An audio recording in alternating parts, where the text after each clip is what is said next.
Okay, now we're recording. Okay, so we are we are off to a fantastic start. This is our second talk, and we are uncovering every possible glitch in the system that we can find. And so anyway, welcome to Inside the Artist Studio. So glad everyone can join us today. Don Cohen is here almost, but Don is going to be here as well. So today on the call, Don Cohen, Karen Rail, and new Core Show artist, Maureen Ruddy Burkhart. So welcome, ladies and Don. This is something that I always think is fun. These calls, as we get going, as we start talking, there's some strange link that connects all three artists on the call together. And so I always like it. I think it's always kind of fun that it's uncovered somehow during the call. So our first call, it ended up being kind of being a transplant and having to reinterpret new spaces through your art. So it was really sort of an interesting talk that way. So anyway, I can't wait to figure out what this one is. But we are going to go with our old pro at this, who's been in the Core Show for a number of years. Yes, you, Karen Rail. And so, hello, Karen, how are you? Hello, everyone. It's such a pleasure to be here again. I'm great. It is so good to see you. And I just want to remind everybody who's listening in to please add comments to our chat box, and I will go ahead and read them to our artists, whatever comes up. And thoughts you have, questions, comments, please put them in the chat. Really appreciate it. So Karen, you've made kind of a big move.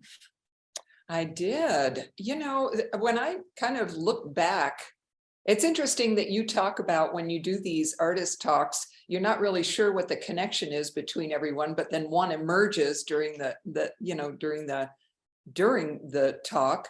And I guess it kind of does work that way in other ways in life, right? When I think about my artistic career, starting out as an abstract expressionist artist, an image of which is behind me, I have slowly moved over to Western art genre in the form of putting horses over abstract backgrounds, like the one you see in back of me, and then I've slowly started incorporating other types of abstract background, like pattern and mark making. But the funny thing in looking back from my beginning to abstract expressionism, which was born in my lifetime living in Denver, Colorado, the big city of Denver. And now I've moved to this small Western town, Trinidad, Colorado, which is just infused with all kinds of sort of new energy, with new artists moving here, and old energy, in that its roots are really founded in some fantastic old Western culture and some significant artists who have sort of worked and lived here. So I feel like I'm really kind of merging wholeheartedly with my current art style, which is the Western that I'm exploring. Is this, speaking of place, and what I'm wondering is the inspiration of place, because looking at abstract expressionism, like the painting behind you, and then I'll do a screen share and we'll take a look at the new painting that's coming for the show. Does place influence your work? Absolutely. Although I'm still exploring how. What I did notice is the palette that I was using in my older works was very sort of, what's the word, browns and blacks and creams and like that, earth tones. Yeah. And now I feel like I've got places to walk out in beautiful nature that are anywhere from 5 minutes to 30 minutes away from me. So I spend a lot more time walking out there. And maybe that's what is behind the patterns that I'm making, which are currently sort of floral and, botanical. So still kind of trying to combine realism with abstraction and disparate kinds of either ideas or mark making. And that's something that's been consistent throughout my art making career, is that I'm really attracted to contrasts. But I notice that the changes that have happened here is that I'm doing more than just matching abstraction with realism. I'm matching botanical abstraction with realism, and my colors have gotten a lot brighter, which doesn't necessarily reflect the landscape out here, but I think it kind of reflects my mood. Yeah, I was wondering. Yeah, I was wondering, because I remember when you said you were moving to Trinidad, and I said, why? Because it's so far from, I mean, you're right, you're practically on the border of New Mexico, right? I mean, yeah. A lot of people, we have a Safeway here in Trinidad, but a lot of people go over to New Mexico. There's a small town of Raton, 20 minutes away, and people go grocery shopping there too. So, when you live in a small town, it's yes, you are in a small town and that small community, but what you learn is that all the surrounding small towns and communities are really part of the same. People go back and forth and in between, and it's very inspiring out here. nice. It was the right move for sure. Oh, good. Well, hey, I'm going to do a screen share, and let's talk about Floral Gears, which is this wonderful it's not even a change, it's just I would just say it's a growth of, oh, sorry, didn't mean to lose that, of what you've been doing in the past. And the thing that I really notice is how it feels to me the work in the work of the past helps maybe push your horses to, like, push them a little bit to, but now, and then that kind of went away, but now it's like you're really bringing forward the background in working through the horses. And so it's now sort of woven in almost like bringing the quilt fabrics and making that an important aspect of. I particularly like the connection that you're making to quilting, which is something I have always loved, and collected quilts and textiles. So that's another influence in there. But these botanical patterns really only took hold once I started really exploring Trinidad. So really feeling like that's got to be part of the mix. And you're also right in that, whereas I used to have the backgrounds as just abstract expressionism, and then sometimes it sort of was woven into the body of the horse. Now I'm kind of really pushing the background behind the horse. I'm making it very secondary to the horse itself, and how the pattern making integrates into the body of the horse. Again, that is my age-old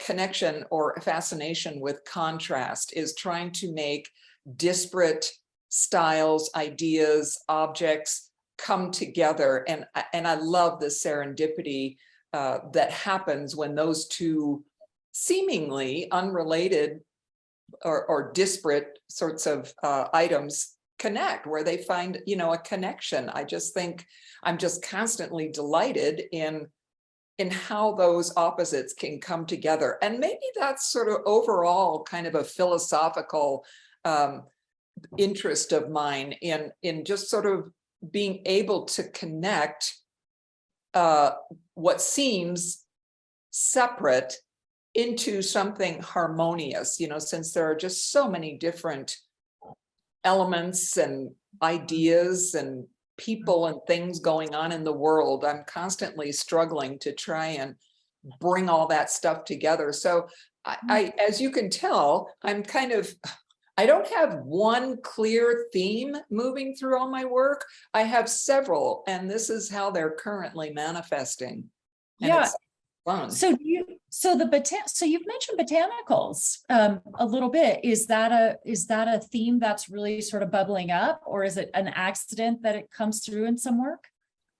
No, the botanicals, again, I kind of think that is connected to all these walks that I'm taking in nature around here, just noticing all these beautiful patterns that just kind of exist out in nature. Yeah. And then, so you mentioned there are a lot of artists, and I know Pueblo, Colorado has just started to really become this mecca for artists. I mean, there's so much happening in Denver, but it feels like I was just in the Rhino district in Denver, which was just all warehouses and artists. And, you could get a crappy warehouse and it's all different. It's so different. And I think it's gotten to be a high rent district.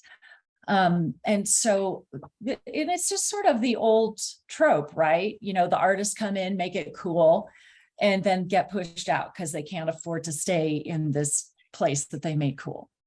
So now you're in Trinidad. Who else is down there? And how are these ideas flowing now that you're in a new space? Do other artists contribute to that?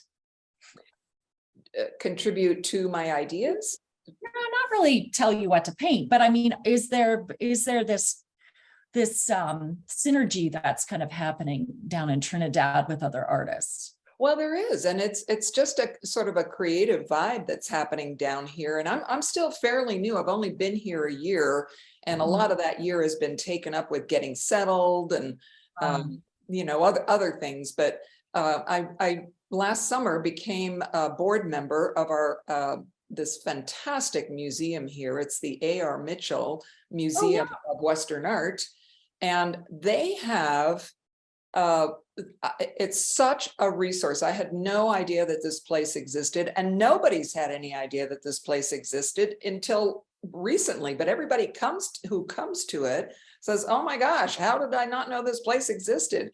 And in the basement, we've got boxes of these old black and white photos that A.R. Mitchell, whose work fills the museum. He was a Western painter. And he took all these reference photos of cowboys sitting around, lassoing cattle and sitting around campfires, and all these old photos that he uses as reference for his paintings. They're just stunning, and we're in the process of archiving those, and we're starting to get a lot of interest in those, including, well, anyway, don't want to get off on a tangent. So I think being involved in this museum and looking at the beautiful works of art that he did, and then finding this storehouse of old photography from the 20s and 40s, through the 40s and 50s, down in cardboard boxes in the basement. Wow. I mean, it's just a treasure trove here. Nice. And then, so there's been a lot of art coming here, but I haven't had a chance to meet a lot of the artists. But Trinidad is the recipient of a state grant to do Space to Create, which is a huge creative endeavor, and encourages artists to come here. And we have live workspaces that are affordable to artists, and we've got gallery showrooms. And wow, okay. Well, hey, so Karen, I need to pop over. I'm going to spotlight Maureen, but I would love to, when we kind of circle back, have you tell us just a little bit more about what's what else is coming up, coming out of your studio here, because I know you've got a bunch of new work that is going to be coming to us at the show, but on the website quite yet. So anyway, let me grab Maureen. Thank you, Karen. Go nowhere. Hello, Maureen. Hello. How are you? I'm pretty good, thanks. Good, good. I am so excited to have you in the Coors Show. So as a lot of people who come to the show know, we are one of the few exhibitions that mixes in photography with painting and sculpture and everything else. And so believe it or not, I've been kind of looking at your work for quite some time. I've just admired your work whenever I see it pop up. Wow. And so was really glad to be able to add you into our exhibition mix this year. So I wonder if we can, because you are new, just dive into a little bit of your background. And would you just talk a little bit about how photography became your medium for expression? Well, I've always been a visual artist. I guess I should backtrack a little bit. I had an international upbringing and traveled all over the world, lived all over the world. And then when I started college, I saw that other people were using cameras, and I said, oh, I wish that I'd had this camera when I had all these life experiences. So anyway, my father gave me a camera my senior year of high school, and I've been addicted to it ever since. And then I went to college and I studied photography as a fine art. Yeah. And then when I graduated, I realized that I wasn't going to be able to do much with it. So I went into film, and I worked for the Navy and helped make documentary movies and things like that. But my first love was always still photography. Yeah. And I noticed that you went to the San Francisco Art Institute, which is it still going? Oh, it just closed down last year. It did, didn't it? Yeah, that was really tough to see happen. I know they have really had a really fantastic art program. Did you find that? I did. And Annie Leibovitz went to school there. Oh, there you go. Yep. There you go. That's all you need to know. Right. I know a handful of photographers who went there as well too, and just what a great experience. It's really sad to lose that institute for photographers, but especially I think photography has the problem of everybody has a camera on their phone now, so everyone's a photographer in a sense, though they're not, but I think photography always has this kind of uphill battle in the art world, that people look at photography and say, oh, I could take that picture, whether they can or not. There's that sort of, people think they can. But I don't know that anyone would walk up to your photos and say that. So I want to screen share and let's dive in and take a look at your work. And so here we go. Tell me about your work. Tell us about your work. Ooh, that's a big question. Yeah. Let's just, you know what? Let's start with Evanescence number 5. And so right away, this is just not a photo you walked down the street and took. Yeah. So I've always had like two minds about photography. One is like the documentary style, and the other is how do I express myself and what is it that I want to express? So during the pandemic, and when I was listening to Karen earlier, I realized, yeah, it really did change a lot of us, because we had no choice but to spend time alone. And then for me anyway, I spent a lot of time in nature and doing walks and noticing. I mean, I've always been a nature lover, but honestly, during the pandemic, I actually could hear things growing. It was just such an incredible experience. And I started to notice things around me. I noticed plants that I'd always seen, but I never actually really looked at. And I noticed the creatures and the birds especially. And I've always been a lover of the sun and the moon. They've been kind of an archetype of my work. Mhm. So whenever I notice the lunar calendar, I see, okay, now how can I integrate that into my Oh, photographs? This particular one, I kind of have a relationship with the magpies in my area, and mainly because there's a lot of prairie dogs, and they tend to be the magpies are like ground birds. You know, they spend a lot of time searching the ground for insects and everything. So, when I saw this, I was like, oh, I got to get out early, get the moon, and then my magpie came and performed for me. So. And then the other thing I do is I like to add, effects and textures and whatnot, because I really want it to be more like a fantasy than reality, like traditional photography is. So it's kind of a blend between the two, I would say. There's almost a painterly quality to your photography as well. Is that so in photography? And I'm always curious about this with photographers. And I kind of like, I don't like photos printed, for example, on canvas, because I don't like photography to try and masquerade as painting.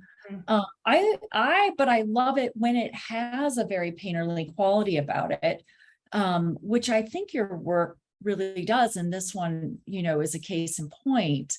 That it has this wonderful flow to it and design, and then the background that you've got that has sort of a textural quality to it. And so are these things done?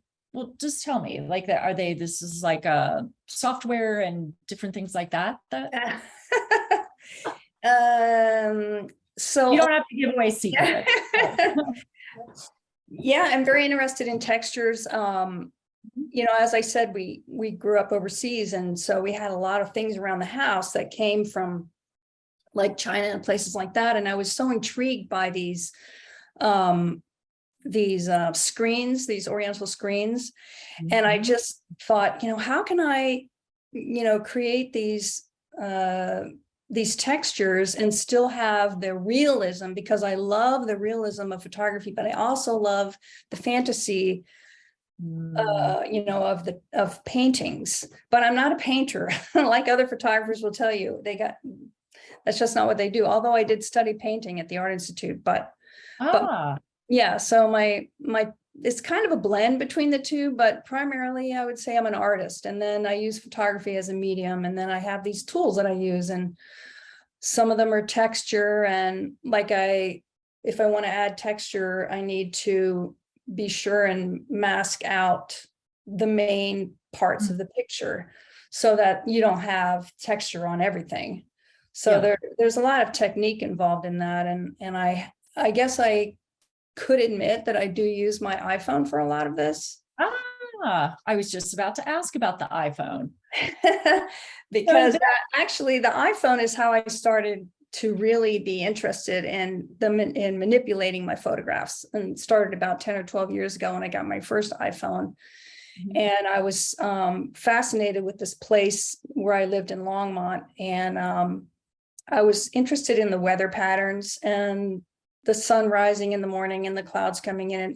Colorado, those afternoon showers and the clouds come in and then it clears up. And I said, now how I would go out there 3 and 4 times a day, but I just wanted one image that would have all the different parts of the day in one image. And so with the iPhone, I was able to do that. And I remember the very first one I made was a sunrise, and then the clouds coming in, and then the sun setting. And I thought, oh, I'm going to need to just have one sun, because in our world, we only have one son. And then I kind of had an aha moment and I said, no, no, no. If I want two sons, it's my world and I can make two sons. And so that was like, a major moment in my life when I realized I could manipulate any way I wanted as an artist. Wow. Wow. Yeah, so I love iPhone photography and what artists are doing with it. And there are big international competitions too, right?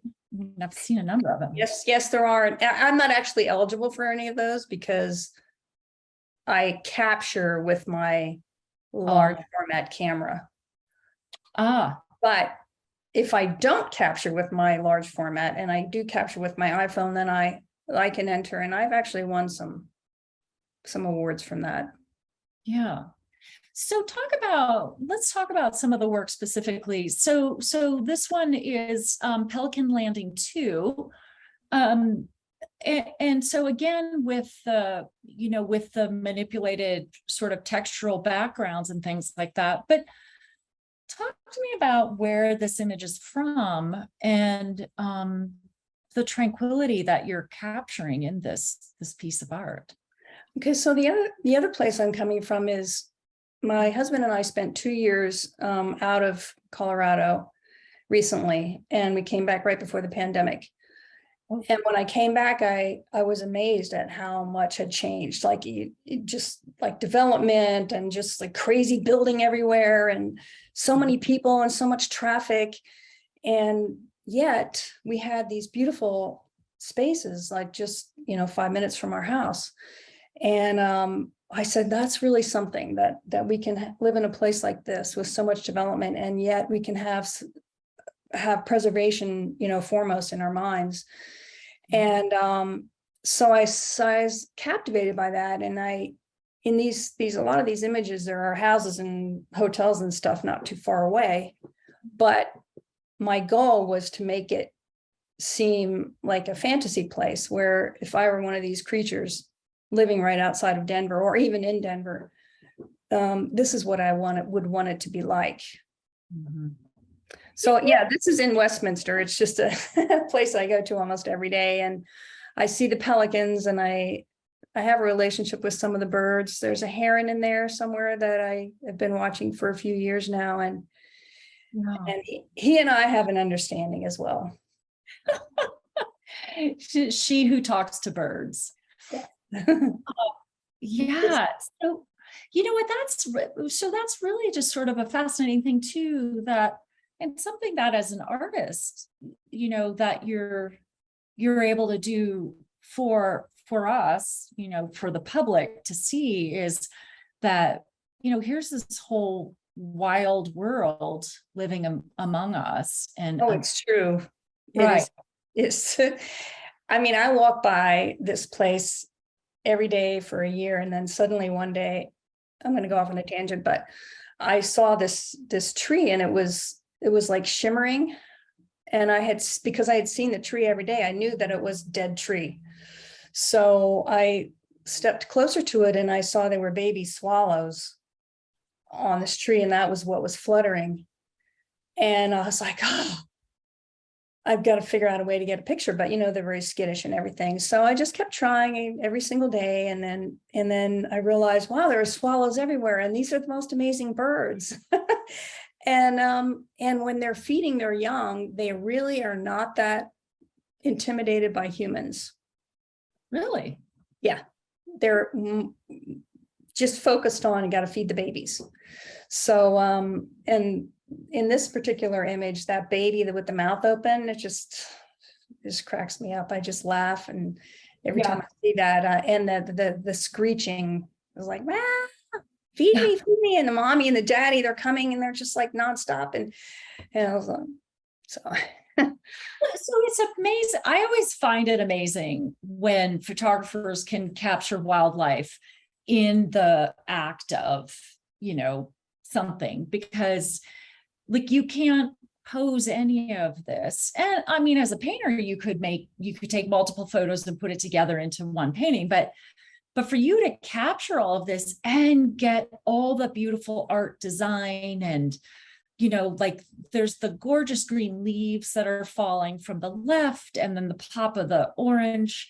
There's just really so many amazing things happening in this photo. I mean, like, do you just have to really be a student of nature to capture this?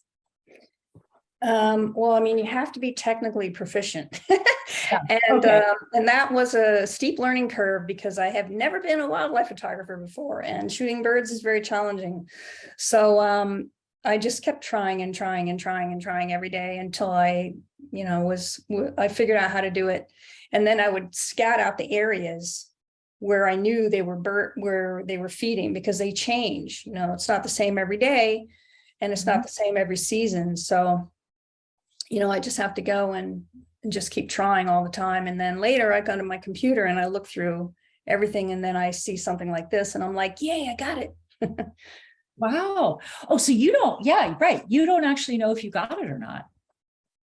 Not really, because I'm shooting high speed. So it's like, these birds are fast. You have to shoot high speed. And so later I look and I say, oh yeah, I did this, I got this, or I didn't get that. And then I have to go back and do it again. So there are people down here who know me, that I'm there every single day. Oh, really? Is there, you know what, I'm gonna click to another image, but oh, it's this, yeah. Is there an overarching to quality and conversation that you're trying to have with your work? Not sure I understand the question. Okay, so I always ask this pesky question of artists, which I know kind of annoys them, but why this work? Why you, and why now? Like, why? I mean, beauty and preservation. I feel for the creatures, and where are they going to go? Right. They run out of space. And that's why I'm grateful to the Western area for realizing what we have, right, and trying to preserve it. But beyond that, I just love whimsy, and I think it's really important to get people engaged in the whimsy, right, the fantasy of it. Yeah. And maybe that will help continue the preservation.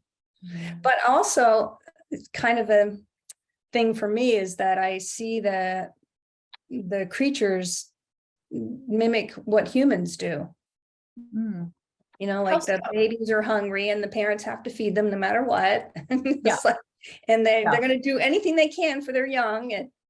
And then the magpies, the way they act and interact with the prairie dogs, and just, to me, it's just miniature human civilization.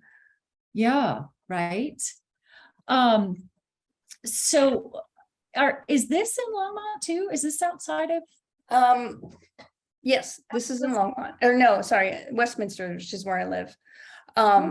So this is actually two images. It's the same bird.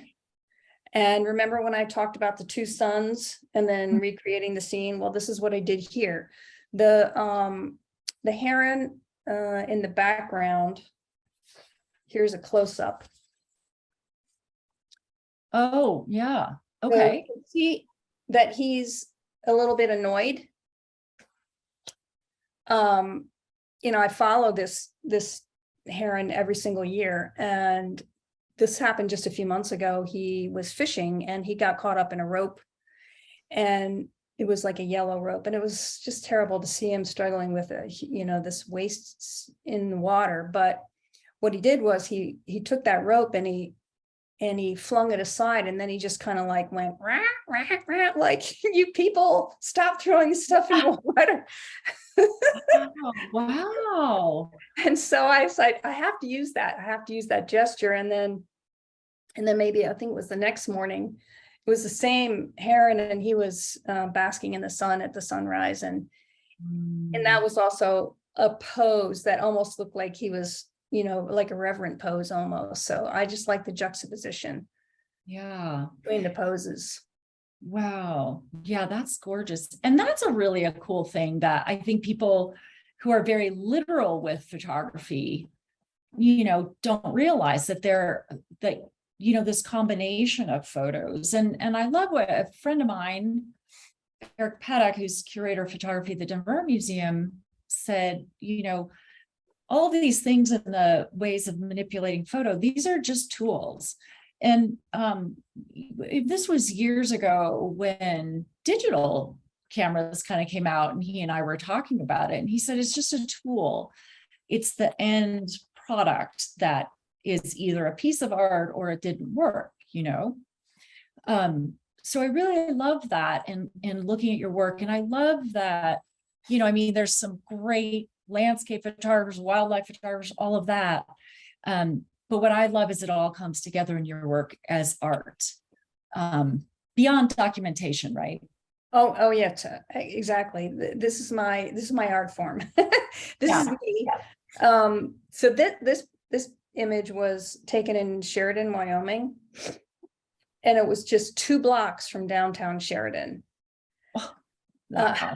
And it was in a snowstorm, and I actually manipulated this one too, because the herons weren't flying in exactly the right place, so I just kind of put it together the way I wanted it to look, for compositionally and for the maximum drama. But I couldn't believe how fortunate I was to see that. Wow. Well, you know what, you say that, how fortunate you are. And yes, absolutely. But I think what your photography does too, is it kind of opens a lens for those of us who aren't paying as close attention as we should or could be, right? I mean, hopefully. Yeah. I think that's just so wonderful. Okay, I'm going to click over to Don Cohen here, but Okay. But one thing that I'm remembering as we look through your work is painter David Grossman, who's in the show as well. He had a series of work of his paintings that have birds in them, and he was really focusing on birds over the last year. And when we were talking about it, he said that he had read that bird songs during the pandemic had gotten quieter. And apparently, because there was less traffic and airplanes and noise and all that kind of stuff, that they didn't have to compete with it, and their songs got quieter. I believe it. It is noisy around here. Yeah. So, I mean, they're gonna have their mating calls have to be really loud to compete with the traffic. Exactly. I thought that was interesting though, and it was something that we don't think about. That our lights are sending birds off course of their migration patterns, and sounds are making it harder for them to find each other and warn each other. And it's just we're progress, but we don't think about what we're losing in the midst of the progress. I think. Yeah, and hopefully that's something that we can all help with, the artists. Yeah, I agree. Okay, so hang on, Maureen. Don, I'm coming to you. Hi, Rose. Hi, Don. How are you? Okay, how are you? Good. Am I getting that painting? Pardon? Am I getting that painting? No. That's a shot painting. It's a what? Oh, that's going to, yes. Okay. All right. Well, all right. I'm just not even going to be able to contain my disappointment, but that's all right. Okay. Don, I'm so glad you're here. I'm glad thank you, Tanya, for helping get your dad on. Sure, I don't know. He's in the dark because anyways, the line. it's a long story. That's all right. We're good. Okay. Hey, Don, so I'm gonna screen share your latest painting, and then I'm gonna kind of put you on the spot to talk about what else is coming to the Coor Show, because I only have one right now. And so I have the Holstein cows, Yeah, and this is oil stick, right? yes, it is. Okay. Yeah, so if you're unfamiliar with Don Cohen, you need to get familiar with Don Cohen. He's been in the show for quite some time, and one of our wonderful featured artists. We were fortunate enough to collect a piece of Don's for the permanent collection. So Don, without going into the whole background, but Don grew up on a ranch, was a ranching kid, and so the paintings that we get from Don, which I absolutely always adore, are paintings of animals he knows, ranches he's familiar with. But also I think there is something, Don, about your work that catches such a deep authenticity that comes from just your core of who you are and how you were raised. I'm sorry, I couldn't understand for sure what you said. Just your art comes from who you are and how you were raised. Oh, okay. Yeah. Well, So I, ahead. you know, I grew up on the farm at Lamar, Colorado, out in the country.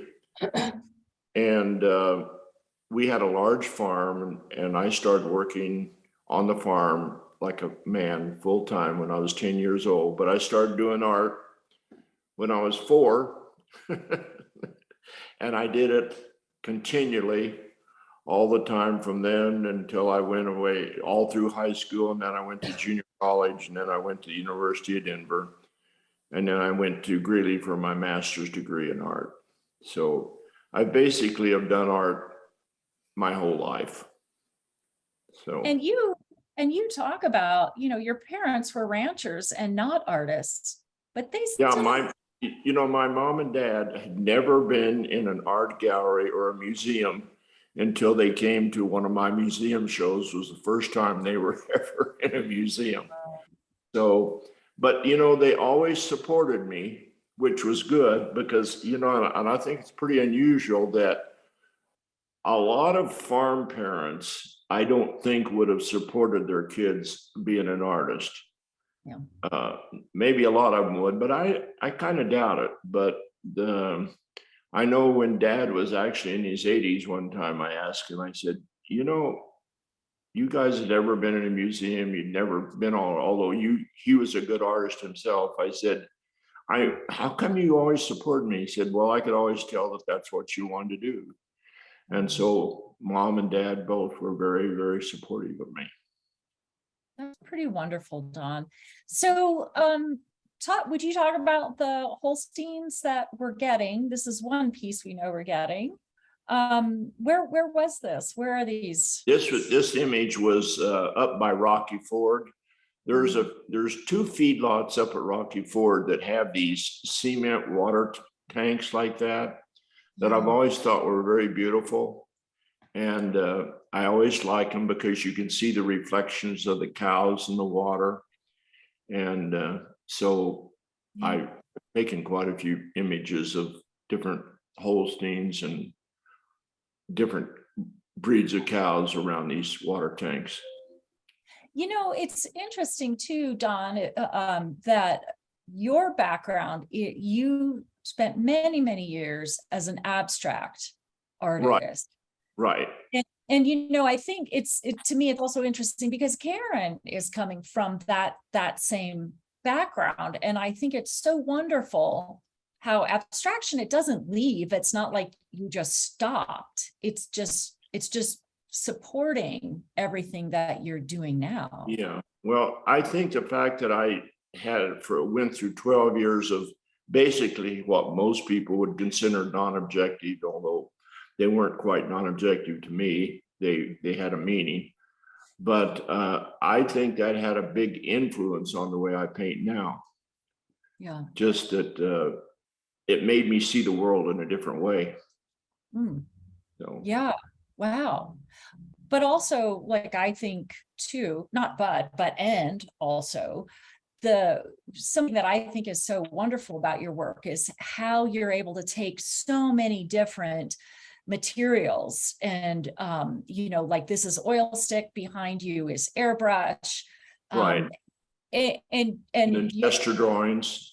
gesture drawings, ink, and for years also pottery, right? I mean. Oh, yeah. Well, yeah, I did a lot of, in grad school, I had an extremely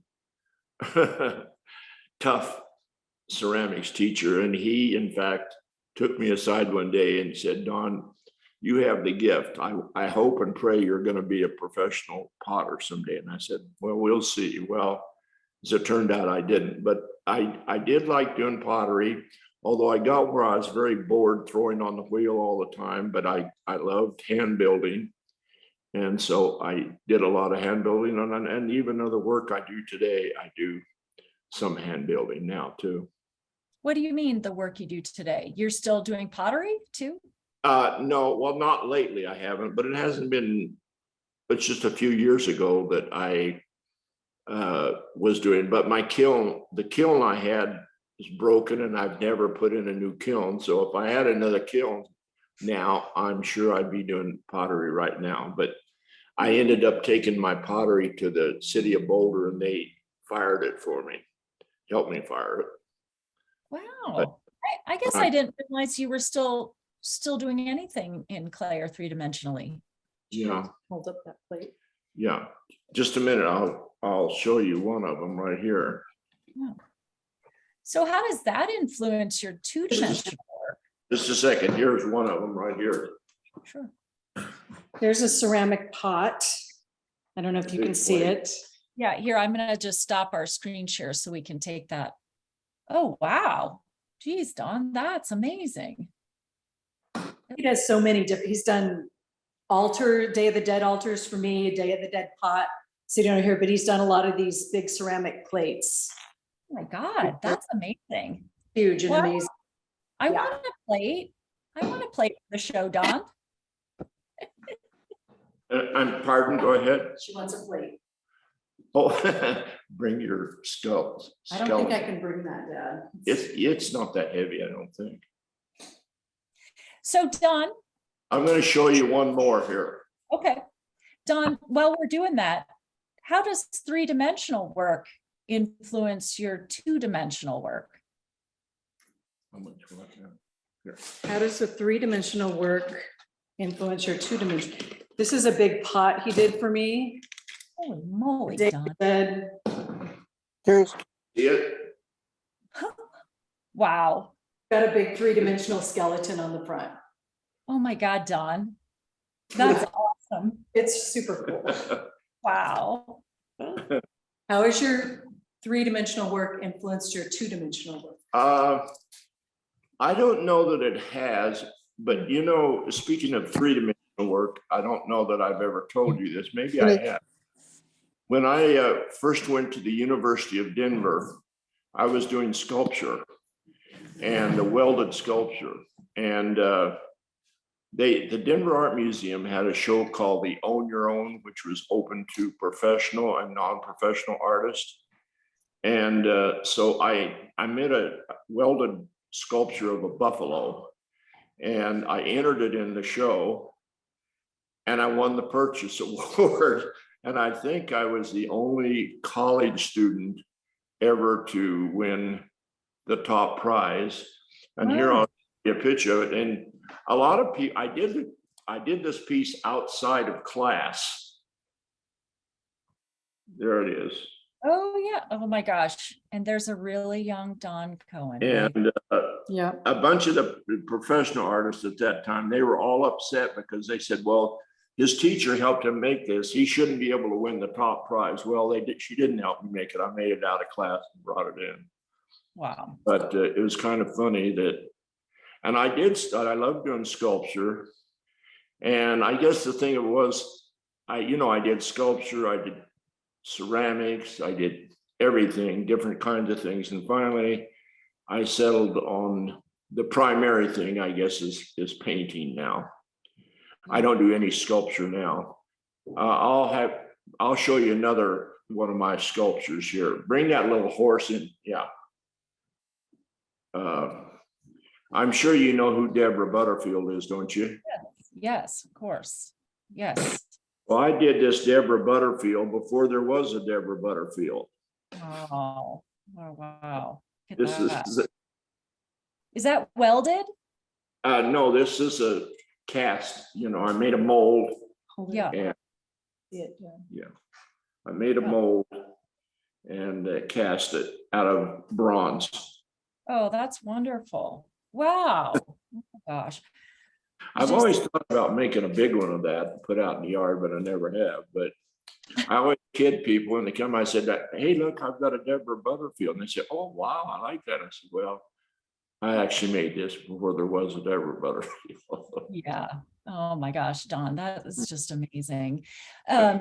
You know, since that buffalo sculpture when you were young is in the Denver Art Museum collection, and there are numerous other pieces that are in the collection too, right? At the Denver Art Museum. Yes, they have three of my paintings. They have the big pothole out on the prairie, and then they have the horse where it's called Yellow Rain Jacket, where it's the Yeah. horse where you don't see the head. And then lastly, I had sold a painting many years ago to Bruce Benson, and then somebody bought it and gave it to the museum. And I actually don't even know who, but now that's in the upstairs there in the permanent collection upstairs. Yeah. It's the harvest image of our neighbors doing the harvest Wow. at Lamar. And that's you bring up something too, that if you haven't been to the Denver Art Museum since they've reopened the Ponte building, and seen the Western collection that J.R. Henneman has rehung up there, please go. It is spectacular. And you'll see Don's work too, more of Don's work. So Don, okay, we have a few minutes left and I want to open the mics for everybody here. I'm going to remove the spotlight, but can you tell us anything about the other work that we're going to be getting from you? Well, one of the things you're going to be getting this year is something I've never submitted before. I'm going to submit one of my monotypes. Okay, wonderful. Where I did it on the press. Great. And I haven't ever done that before, but I'm going to be submitting that, and then some other paintings. One painting of white-faced cows, Holstein's cows, and then another painting of some cows in the snowstorm. So there'll be a combination of different imageries. Yay. Okay. I'm kind of partly asking because I can't wait to see them. I'm like a kid in a candy store. When everybody's work comes in right after Thanksgiving, that's like my Christmas. The guys start opening everything and I get so excited to see your work. So, okay. So Don, Karen, Maureen, this is the part of our little group chat that I love to open the mics to you. And do you have questions or comments for each other? And I'm going to just sort of sit back and let you guys take over for a bit. Well, the only thing I'd like to say is I think it's great that we have this show every year, that people get to come, you know, when they come to the stock show and they get to see all this different work by different artists. I think it's nice for the artists, but I think it's also great for the people that come to the stock show. You know, there could be, I wouldn't be a bit surprised if there's a lot of people that go to the stock show that don't go to museums or to art shows, but they go there to see it, which is nice. You know, That's yeah, a really good 1,000%. Go ahead, Maureen. Oh, that's a really good point. Mhm. I just want to say that I'm thrilled and humbled that I'm actually going to be showing work in the show, because it's been one of my favorite art shows for many, many years. Yay! I know. It's such a great show. The curation is amazing. And I know people all over, I have friends all over the country, and when they heard about it, they're like, "Oh, you got into the court show?" So Wow. yeah, it's got a great reputation. You know, I still think of us as this little exhibit in January and at the stock show with the bunnies and chickens just right outside the door. And so it's always kind of fun for me when I hear people get excited about the show. I'm like, wow, I thought I was the only one. That's cool. And I would like to say, I always appreciate all the work you do for this show, because you do a lot. Oh, well, yeah, I feel like we're a team, you know, we're a Good. team. So yeah, you do the hard part. I get to do the fun part. I And I just bet, and I bet just you, pictures. yeah, I bet you think you're doing the fun part and I'm doing the crappy part. So that's why we all work well together. Right. Yeah. Yeah. So we're right up against the hour, and I don't know if anyone has any other comments here or questions, and go for it. I just had one question. I actually had several that went through my head, but I got to write them down. Otherwise they just keep going. But Dawn, one question that comes up for me is those beautiful snowflakes that you've got in so many of your pieces. Is that because you like there's a lot of winter months out in Lamar, or do you connect with the winter season more than, or do you just love doing those fuzzy little snowflakes? Well, you know, we worked 7 days a week when I was a kid, winter, summer. And so, you know, I just love all the different seasons, truthfully. But you know what I guess I like about the images of the snow is they're very abstract. It adds a level of abstraction to the work that you don't get otherwise, which I think is nice. So. And Maureen really, really enjoyed listening to you sort of talk about finding areas of beauty just within, you know, the mass chaos that are our urban areas. I thought I had to move to Trinidad to get out of that chaos, but gee, had I known that place existed in Westminster. I know, and there are people in Westminster, they can't believe it either. Yeah, I bet. Yeah. You have to find your own little Walden Pond wherever you set up shop, hey? Yeah. Yeah. Well, Becky Moore, my friend Becky Moore chimed in. Thank you all for the wonderful talk today. Very interesting, beautiful work, everybody. And I agree. As always, thank you all for being here. I really appreciate it. Looking forward to seeing everything when it comes together. Everyone who's out there listening, please do go back to the website, and we will be populating it with more work just as soon as it comes in. And Maureen, Karen, and Dawn, thank you so much. Thank you so much, Rose. Great. Thanks, everyone. Nice to meet you. Yeah. to virtually meet you. Take care, everybody. Bye. Bye-bye. Bye. Bye-bye.